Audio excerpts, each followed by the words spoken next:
ಎಲ್ಲರಿಗೂ ನಮಸ್ಕಾರ ಸ್ನೇಹಿತರೆ. ಹೊಸಬರು ಯಾರಾದರೂ ವಿಡಿಯೋ ನೋಡ್ತಾ ಇದ್ದರೆ ದಯವಿಟ್ಟು ಸಬ್ಸ್ಕ್ರೈಬ್ ಮಾಡ್ಕೊಳ್ಳಿ. ವಿಡಿಯೋ ಇಷ್ಟ ಆದರೆ ಲೈಕ್ ಕೊಟ್ಟು ಶೇರ್ ಮಾಡಿ ಸ್ನೇಹಿತರೆ. ಬನ್ನಿ ಇವತ್ತಿನ ವಿಡಿಯೋ ಸ್ಟಾರ್ಟ್ ಮಾಡೋಣ.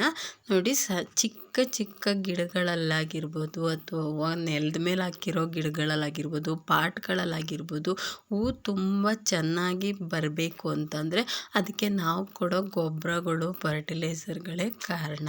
ಯಾಕೆ ಅಂತ ಹೇಳಿದ್ರೆ, ನಾವು ಗಿಡಗಳು ಹಾಕ್ಬಿಟ್ಟು ಹಾಗೆ ಸುಮ್ಮನೆ ಇರಬಾರ್ದು. ನಾವು ಹಾಕಿರುವಂಥ ಗಿಡಗಳಿಗೆ ಯಾವ ಟೈಮ್ಗೆ ಯಾವ್ಯಾವ ರೀತಿ ಗೊಬ್ಬರಗಳ್ನ ಕೊಡ್ತಾ ಇರ್ತೀವಿ, ಮತ್ತು ಅದಕ್ಕೆ ಯಾವ ರೀತಿ ಫರ್ಟಿಲೈಸರ್ಗಳನ್ನ ಹಾಕ್ತಾ ಇರ್ತೀವಿ. ಅದರಲ್ಲಿ ಮೊಗ್ಗು ಚೆನ್ನಾಗಿ ಬರಲಿ, ಹೂವು ಚೆನ್ನಾಗಿ ಹರಡೋದಕ್ಕೆ ನಾವು ಹೊಸ ರೀತಿಯಾದಂತಹ ಫರ್ಟಿಲೈಸರ್ಗಳನ್ನ ವಾರಕ್ಕೊಂದ್ಸಲ, 15 ದಿನಕ್ಕೊಂದ್ಸಲನಾದರೂ ಯೂಸ್ ಮಾಡ್ತಾನೆ ಇರಬೇಕು. ಅದಕ್ಕೆ ನಾನಿವತ್ತು ತೋರಿಸ್ತಾ ಇದ್ದೀನಿ ಒಂದು ಗೊಬ್ಬರನ. ಇದನ್ನು ನಾವು ತುಂಬ ಜನಕ್ಕೆ ಗೊತ್ತೇ ಇರಲ್ಲ ಇದರಿಂದ ಗೊಬ್ಬರ ಆಗುತ್ತೆ ಅಂತ.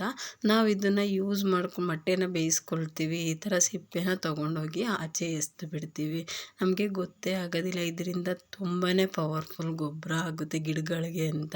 ಇದನ್ನು ಹಾಕೋದ್ರಿಂದ ಗಿಡಗಳು ತುಂಬಾ ಚೆನ್ನಾಗಿ ಬೆಳೆಯುತ್ತವೆ, ಮತ್ತು ಹೂವು ಕೂಡ ತುಂಬಾ ಚೆನ್ನಾಗಿ ಬಿಡ್ತವೆ. ಇದನ್ನು ನಾವು ಹಾಗೆ ಹಾಕ್ಬಾರ್ದು. ಗಿಡಕ್ಕೆ ಸ್ವಲ್ಪ ಚೆನ್ನಾಗಿ ಪುಡಿ ಮಾಡಿ ಅದನ್ನು ನಾವು ಗಿಡಗಳಿಗೆ ಹಾಕೋದ್ರಿಂದ, ನಾವು ಗಿಡಗಳ್ಗೆ ಹಾಕಬೇಕಾದ್ರೆ ಸ್ವಲ್ಪ ಮೇಲಾದರೂ ಉದುರಿಸ್ಬೋದು, ಅಥವಾ ನಾವು ಸ್ವಲ್ಪ ಮಣ್ಣನ್ನ ಸಡಿಲ ಮಾಡಿಬಿಟ್ಟು ಒಳಗಡೆ ಆದ್ರೂ ಕೂಡ ಹಾಕ್ಬೋದು. ಈ ಒಂದು ಮೊಟ್ಟೆದು ಮೇಲ್ಭಾಗದ ನಾವು ಸಿಪ್ಪೆ ಅಂತ ಏನು ಹೇಳ್ತೀವಿ ನೋಡಿ, ಇದನ್ನು ಪುಡಿ ಮಾಡಿಕೊಂಡು ನಾವು ಮನೇಲಿ ತೊಗೊಂಬಂದಾಗೆಲ್ಲ ಆಚೆ ಹೊರಗಡೆ ಎಸಿದೀನಿಯ ಈ ರೀತಿ ಪುಡಿ ಮಾಡಿ ಗಿಡಗಳ್ಗೆ ಹಾಕೋದ್ರಿಂದ ಗಿಡಗಳು ತುಂಬಾ ಚೆನ್ನಾಗಿ ಬೆಳೆಯುತ್ತೆ, ಮತ್ತು ಹೂವು ಕೂಡ ತುಂಬಾ ಚೆನ್ನಾಗಿ ಬಿಡ್ತವೆ. ನೋಡಿ ಸ್ನೇಹಿತರೆ, ಯಾವುದೇ ಗಿಡಕ್ಕಾಗಿರ್ಬೋದು, ನೀವು ತರಕಾರಿ ಗಿಡ ಆಗಿರ್ಬೋದು ಅಥವಾ ಹೂವಿನ ಗಿಡ ಆಗಿರ್ಬೋದು, ಯಾವುದೇ ಒಂದು ಗಿಡಕ್ಕಾಗಿರ್ಬೋದು, ನಾವು ಈ ರೀತಿ ಹಾಕೋದ್ರಿಂದ ಗಿಡಗಳು ತುಂಬಾ ಚೆನ್ನಾಗಿ ಬೆಳಿತವೆ. ಇದರಲ್ಲಿ ತುಂಬಾ ಪೌಷ್ಟಿಕಾಂಶ ಇರೋದ್ರಿಂದ ಗಿಡಗಳು ಹಾಳಾಗೋದಿಲ್ಲ. ನಾವು ಎಲ್ಲ ಗಿಡಗಳಿಗೂ ಕೂಡ ಇದನ್ನು ನಾವು ಯೂಸ್ ಮಾಡ್ಬೋದು ಸ್ನೇಹಿತರೆ.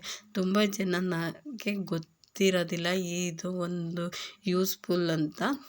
ತುಂಬ ಜನ ಎಸ್ದು ಬಿಡ್ತಾರೆ, ನೀವು ಯೂಸ್ ಮಾಡ್ಕೊಳ್ದೇನೆ. ಗೊತ್ತಿರಲ್ಲ ಪಾಪ ಅವರಿಗೆ ಯಾವ ರೀತಿ ಇದನ್ನು ಯೂಸ್ ಮಾಡ್ಕೋಬೇಕು ಅಂತ ಈ ಒಂದು ಗೊಬ್ಬರನ ಹಾಕೋದ್ರಿಂದ ಗಿಡಗಳು ತುಂಬಾ ಚೆನ್ನಾಗಿ ಬೆಳೀತವೆ ಸ್ನೇಹಿತರೆ. ನೋಡಿದ್ರಲ್ಲ, ಯಾರೆಲ್ಲ ವಿಡಿಯೋ ನೋಡಿದ್ದೀರಾ ದಯವಿಟ್ಟು ವಿಡಿಯೋನ ಲೈಕ್ ಕೊಟ್ಟು ಶೇರ್ ಮಾಡಿ. ಧನ್ಯವಾದಗಳು.